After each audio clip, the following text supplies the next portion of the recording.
नमस्कार, मैं हूं संजय शर्मा। आप देख रहे हैं 4 PM न्यूज नेटवर्क। मेरे साथ आज एक ऐसे नौजवान ही कहूँगा, इनको नौजवान हैं जिन्होंने उत्तर प्रदेश के लिए काफ़ी कुछ किया। वे फिल्म विकास परिषद के उपाध्यक्ष बने पिछली सरकार में, और उसके बाद बॉलीवुड के कई जाने माने लोगों का उत्तर प्रदेश और ख़ास तौर से राजधानी लखनऊ में आना जाना शुरू हुआ। आप सही समझे, मैं बात कर रहा हूं गौरव द्विवेदी जी, जो पिछली सरकार में फिल्म विकास परिषद में उपाध्यक्ष थे। आपने अगर मुल्क देखी होगी, शहर देखी होगी, चीटी ऑफ इंडिया देखी होगी, शादी में जरूर आना देखी होगी, तो आप गौरव जी को पहचान जाएंगे। एक चमकता हुआ चेहरा थे वो इन पिक्चरों में। तो जाहिर है एक व्यक्ति ऐसा जिसने अपनी पत्रकारिता जीवन से शुरुआत की थी, बाद में वो राजनीति के करीब आए, उपाध्यक्ष बने, और आजकल वो छत्तीसगढ़ सरकार के एडवाइजर हैं। आइए उनसे बात करते हो, जानते हैं कि फिल्म में क्या क्या संभावनाएं हैं। गौरव जी, बहुत बहुत स्वागत है आपका। और हम आपको मिस करते हैं क्योंकि उत्तर प्रदेश में आपने काफ़ी कीर्तिमान स्थापित किए थे अपने समय में। आप उत्तर प्रदेश से छत्तीसगढ़ को चले गए। नहीं, मैं तो पिछली सरकार में माननीय अखिलेश यादव जी जब मुख्यमंत्री थे तो उनकी सरकार में उपाध्यक्ष था उत्तर प्रदेश फिल्म विकास परिषद में।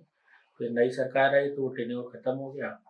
छत्तीसगढ़ में कांग्रेस की सरकार आई, वहाँ कुछ कॉमन कनेक्शंस थे, परिचय था, तो जो काम यहाँ पे किया था उसके बारे में वहाँ लोगों को मालूम था। तो माननीय मुख्यमंत्री भूपेश बघेल जी ने बोला कि अब वैसा ही कुछ माहौल फिल्मों के जरिए और वहाँ पे करना चाहते हैं नई फिल्म नीति में। तो वहाँ काम करने का मौका मिला तो उस समय छत्तीसगढ़ को अपना। मैंने पिछले दिनों में आपके ट्वीट देखे थे, और मैंने कई अभिनेताओं को, बड़े बड़े लोगों को छत्तीसगढ़ जाते हुए देखा था। तो क्या प्लानिंग है आपको छत्तीसगढ़ में फिल्म को डेवलप करने की? छत्तीसगढ़ में भी हम लोग जो है नई फिल्म पॉलिसी लेकर आ रहे हैं, क्योंकि सरकार को 2 साल हुए हैं। अभी तक क्या था कि वहाँ सिर्फ छत्तीसगढ़ ही फिल्में बन रही थी, हिंदी फिल्में बहुत कम वहाँ पे या ना के बराबर ही आई थी। तो पिछले 15 साल तो वहाँ दूसरी सरकार रही थी। अब नई सरकार है भूपेश बघेल जी की, तो हम लोगों की फिल्म पॉलिसी तैयार है, बहुत जल्दी जो कैबिनेट से पास होकर आ जाएगी।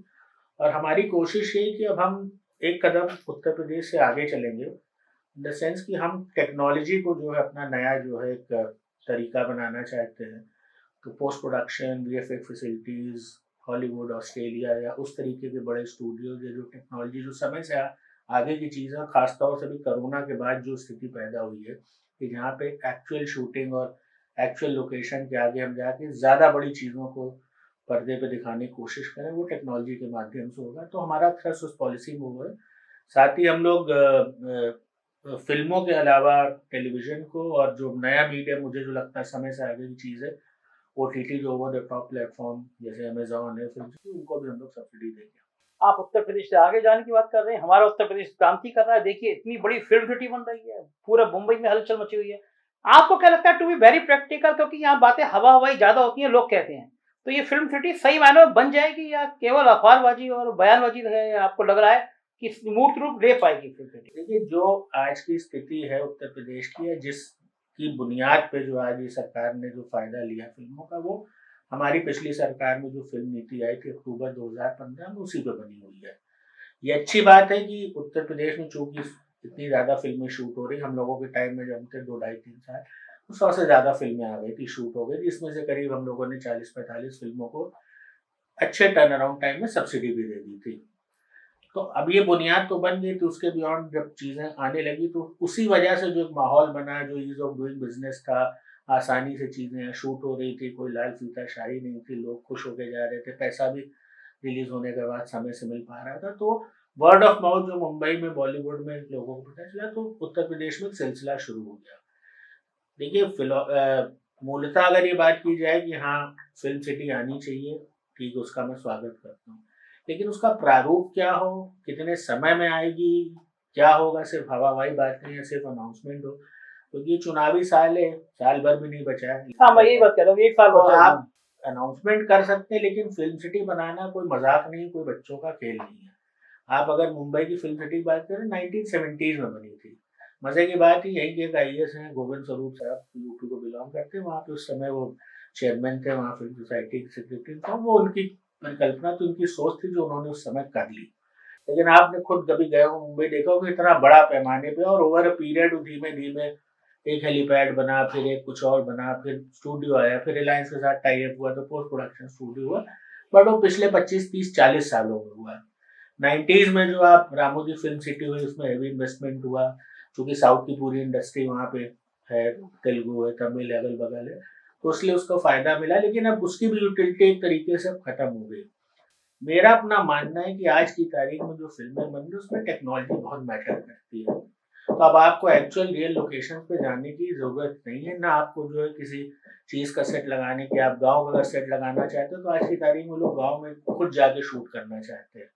आपने देखा होगा कि अनुभव सिन्हा जैसे फिल्मकार 4-4 फिल्में उन्होंने शूट की। उन्होंने मुल्क जैसी फ़िल्म करी, उन्होंने आर्टिकल 15 करी जिसमें उनको गाँव या वैसा कुछ परिवेश चाहिए था। उन्होंने मलिहाबाद में जाके शूटिंग करी, उन्होंने और दूसरी जगहों पे जाके शूटिंग करी। स्त्री जैसी फ़िल्म बनी जहाँ पे उनको एक वैसा छोटा-सा स्मॉल टाउन दिखाना है जहाँ पे उस भूतिया जो है महिला का था, तो चंदेरी में जाके उन्होंने पूरी यूनिट गई, जबकि चंदेरी में कोई ऐसी खास सुविधा नहीं थी।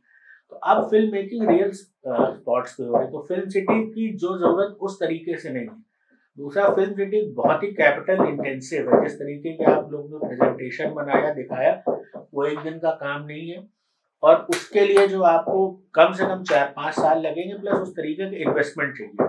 माननीय मुख्यमंत्री जी से मिलने जो भी लोग मुंबई में आए, वो आए, वो सिर्फ मुझे लगता है चेहरे उनकी कैपेसिटी उस लेवल की नहीं जो करें। आप नाम नहीं ले रहे हैं, लेकिन बड़ा चर्चित नाम आया कि बोनी कपूर। लोगों ने कहा कि बोनी कपूर की स्थिति ऐसी नहीं बची है कि वो एक ब्रांड हो, फाइनेंशियल स्थिति या बहुत कंट्रोवर्शियल आदमी। देखिए, मैं नाम नहीं लेना चाहता हूँ, लेकिन इन लोगों से जब मुंबई में मिलता हूँ तो सबका कहना है कि एमओयू साइन हो जाते हैं, लेकिन जमीन पे कुछ होता नहीं।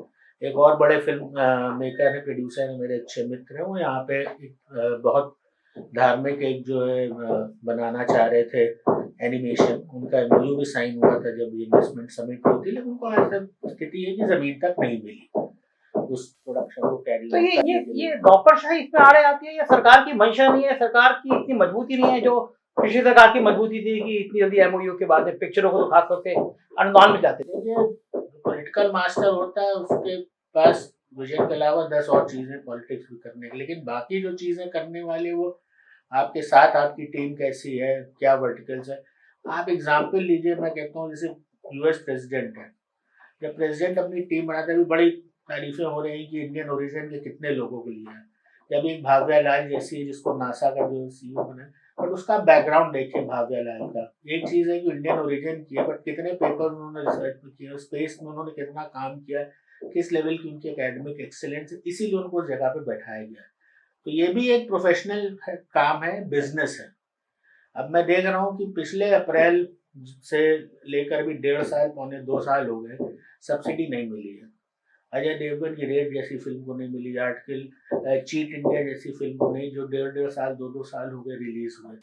तो ये टर्न अराउंड अगर नहीं होगा समय से। अच्छा, कारण क्या होती है? मतलब ये जो सब्सिडी नहीं मिल पा रही है, भ्रष्टाचार है, बेईमानी है, या क्या कारण है? देखिए, सरकारी फाइल में माना जाता है कि अगर कमीशन नहीं दोगे तो काम नहीं बनेगा। तो टू बी वेरी फ्रैंक, मतलब इस बात को कारण फिर क्या कारण है? उस चीज को मैं नहीं मानता हूँ। आप सिस्टम का हिस्सा इसलिए नहीं मानते? नहीं, पैसे उसकी बात नहीं है, ये आपकी इच्छा शक्ति पे कितनी जल्दी आप चीजें टर्न अराउंड करना चाहते हैं, प्रायोरिटी। गौरव जी, अजय देवगन की पिक्चर जो पूरे देश में जिसने रेड ने ब्रांडिंग की, अगर आप कह रहे हैं उसको 1.5 साल से सब्सिडी नहीं मिली, तो कारण क्या है? ये सिर्फ इच्छा शक्ति की बात है या कुछ और कुछ चाहते हैं लोग? प्रोसेसिंग की भी बात है, कहीं पता चलता है कि ये कागज नहीं था, वो लेकिन अगर वो कागज नहीं था तो उस प्रोसेस को आप तेज बनाइए। वही तो सिस्टम की जो खूबी है कि आप कितनी जल्दी टर्न अराउंड करते हैं। आप चंद्रबाबू जैसे नायडू भी चीफ मिनिस्टर, जिन्होंने साइबराबाद बनाया, जो एक नया उन्होंने बेंचमार्किंग दिया ई गवर्नेंस को। फॉर दैट मैटर, अगर प्राइम मिनिस्टर मोदी भी जिस तरीके से बोलते हैं कि मिनिमम गवर्नेंस मैक्सिमम जो है गवर्नेंस की बात करते हैं, तो आप सिस्टम जब तक स्मूथ नहीं चलेगा और टर्न अराउंड नहीं करेंगे तो नहीं। फिल्म वाले देखिए, उनका कोई माई बाप नहीं है, कोई उनकी पॉलिटिकल लीनिंग, कोई जो है उनकी आइडियोलॉजी नहीं है। They are simply into a creative business, they are independent people. आप उनको दबा नहीं सकते, आप वो नहीं कर सकते। उनको जहाँ धंधा मिलेगा, जहाँ उनकी कॉस्ट इफेक्टिव चीज़ हो, जितनी जल्दी हो वहाँ पे आएंगे, काम करेंगे। लेकिन उत्तर प्रदेश में तो एक और चीज़ बढ़िया हो रही है, तांडव पे एफआईआर, इस पे एफआईआर, उस पे एफआईआर, जौनपुर में पथरा हो गया है, अभिनेत्री घायल। तो ये जो अभिनेताओं पे ये एफआईआर का सिलसिला चला हुआ है, अपने वोट बैंक को देखकर एफआईआर हो जाती है, तो ये चीज़ें क्या किसी राज्य के लिए अच्छी हैं? नहीं, बिल्कुल नहीं सही है। और आप किसी भी चीज़ को जो है दबा के जो है या कि कुछ भी करके आप नहीं कर सकते। आप भले एक सरकार को गाली दें, दूसरे में भी पिछले दिनों फिल्म देख रहा था मैं आज़ाद हूँ, अमिताभ बच्चन की फिल्म 89 में आई थी जब राजीव गांधी की सरकार जाने वाली थी, और उसमें अमिताभ बच्चन ने अच्छी तरीके से, अपने बचपन के दोस्त थे, लेकिन जो कांग्रेस की सरकारों में बहुत तीखा कमेंट किया। तो कहता हूँ एंटी एस्टैब्लिशमेंट फिल्म थी उस समय। आंधी जैसी फिल्म आई थी इंदिरा गांधी के टाइम में, बैन की गई थी, लेकिन कमलेश्वर ने लिखी थी, और उन्हीं कमलेश्वर को इंदिरा गांधी ने दूरदर्शन में डिप्टी डायरेक्टर बनाया।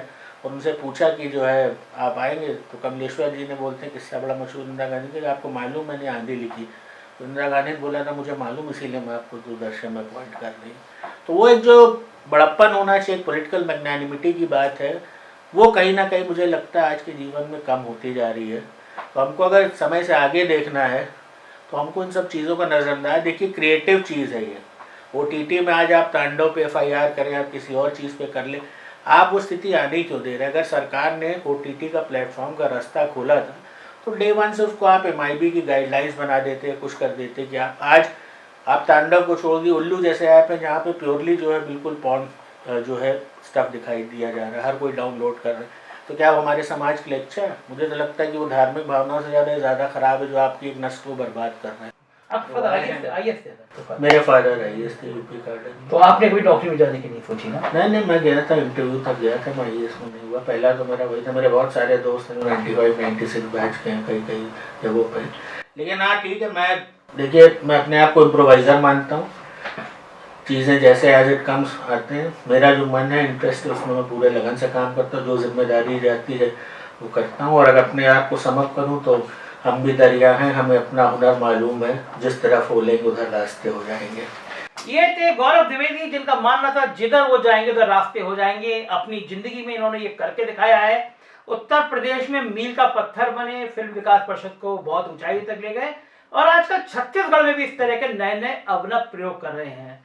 मुझे लगता है आपको ये बातचीत पसंद आई होगी। आप अपनी राय से हमको जरूर अवगत कराइएगा। Thank you. अगर आप बेबाक और निष्पक्ष खबरें देखना चाहते हैं तो हमारे चैनल को सब्सक्राइब करें और बेल आइकन को दबाएं।